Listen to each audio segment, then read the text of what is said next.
So it is a crime thriller. There's obviously a lot of police procedure in it, and yes, shot in Tamworth and also shot in little satellite villages around Tamworth. Putting this together, writing it, and then getting it to screen, was that a long process? It was actually. This particular script, I actually started writing not long after I was discharged medically from the New South Wales Police Force, because that is actually my background. I was a detective in the New South Wales Police Force, and I was medically discharged with PTSD. And when I was receiving treatment for that, I actually started writing this particular script. And if you get the chance to watch the movie, that's one of the big themes that runs through it. Although it's not in your face, it's one of the themes that run through it, which is PTSD, so post-traumatic stress disorder. So a bit of the film based on your life experience and I suppose experience of those around you. Most definitely, yeah. So the main character in it is a female detective. Her name is Shelley Tyrone.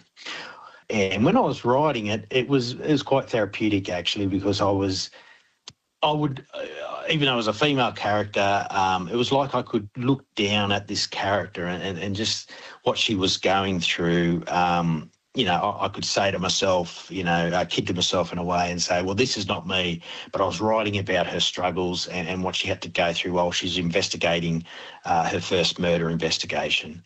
But obviously what was coming out through that process was some of the struggles that I had with PTSD. And is it more prevalent in the police force than we realise sometimes? Most definitely, yeah. Obviously I joined in 1993, so that was some time ago. I did 18 years. So PTSD, even though it was, it was spoken about, but wasn't really well understood, and a lot of lip service around it, I guess. But my understanding now is that the New South Wales Police, they do acknowledge it and put things in place, I suppose, to manage that side of it. But when I was going through the police force, it wasn't, something that was spoken about and wasn't something you spoke to your colleagues about. It was a bit of an unknown. So, yeah, it was obviously the thing that brought my career to an end, and I would have liked to have stayed in the New South Wales Police Force. I did enjoy the work, especially as a detective, all the investigations and that type of thing. But, it's something that's there, and I hope that the young people and the people that are joining now, I'm hoping that there is more awareness brought to it and they do discuss it, because it's one of those things that if a light is put on it and you do talk about it and you do get early treatment, it's preventable. Not everyone's going to get PTSD, and especially if you do jump in at the early stages. If you're exposed to something traumatic and there is some sort of intervention immediately after it, it lowers the risk of you going on to have PTSD. And especially with police, it's accumulative. So, for me, for example, from 1993 to 2012, I saw a lot of horrors, and a lot of those went untreated. So it accumulates, and then one day you wake up and it's all over type of thing. So, yeah, I think there's a lot better measures in place now, and I think there's a lot more awareness around it, which is very important. Now, looking at the film as a writer and producer, with the casting and locations and everything, what sort of input do you get in your position? Well, as the executive producer and writer, I was very hands-on, and obviously between myself and the other producer, Darren Hawkins, and director, it was basically, it's an independent film. It's micro budget, so I had a lot to do with the sort of the development, the pre-production, obviously the shoot and the post. There's no escaping that, because you don't have teams of people or anything like that, and it is self-funded. So I saw it from the very beginning, I guess, from writing the script right through to where we're at now.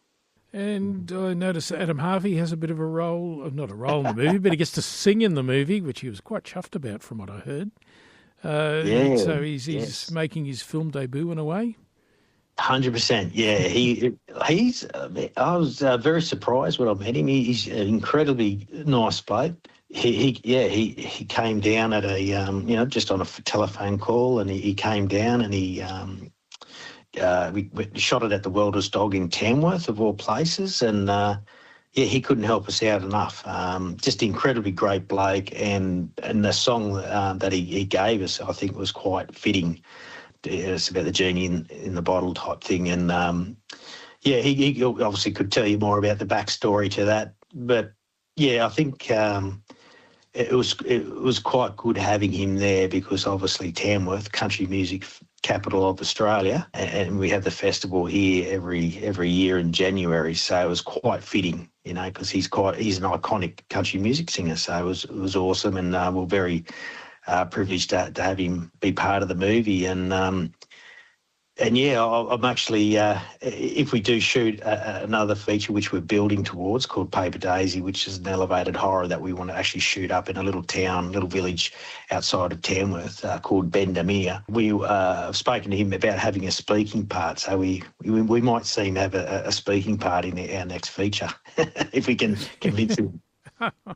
I'm sure he'd love to be part of that. And with the finished product, of course, sitting down to watch it for the first time, what was that like, Stephen? Oh, yeah, that's a really good question, Danny. Because obviously, as it evolves, the first part that you see is what they call an assembly. So it's quite rough and raw. So sitting down and seeing that first assembly, it was mixed emotions, because what you're seeing is obviously raw footage. There's no music. The dialogue is fairly, that's rough too. So you sit there, you watch it and you go, okay. But what I did get from that first viewing was like, wow, I think we've got something watchable here. Do you know what I mean? Like, I don't care what anyone says, because you got people out there that make $80 million budgets to make films, and they're not watchable. You know what I mean? So my goal was to make something that at minimum is watchable, that people sit down and they go, wow, that was an hour and a half of my time, and it was watchable. So that first assembly cut, and it was rough as rough. I was sort of inspired to think, okay, from our small budget, from the great crew and team that we had shooting it and putting it all together, we may have something. And then obviously from there it gets fine-tuned. So, the editor went back over it, and then we added the score, and then we add you get an sound engineer in to do the Foley work and tighten up all the dialogue. So in the end, we had there was a lot of work that went into it, and then fast forward, after having watched it a number of times, and then you get to this final product that you guys will see at Winton.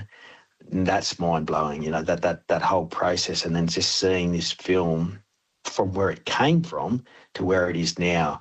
That's the mind-blowing bit, and myself and the whole team are incredibly proud of what you guys are going to see at Winton in July. And it will be the world premiere, I think, at the Sarah Riley Theatre in Winton. And you'll be there for the premiere. Yes, I'll be there. I'm dragging two of my kids along to come to Winton. I've never been to Winton. I've been to Longreach. Saw the emus walking through the streets of Longreach there. Pretty excited about the trip to Winton, to be honest.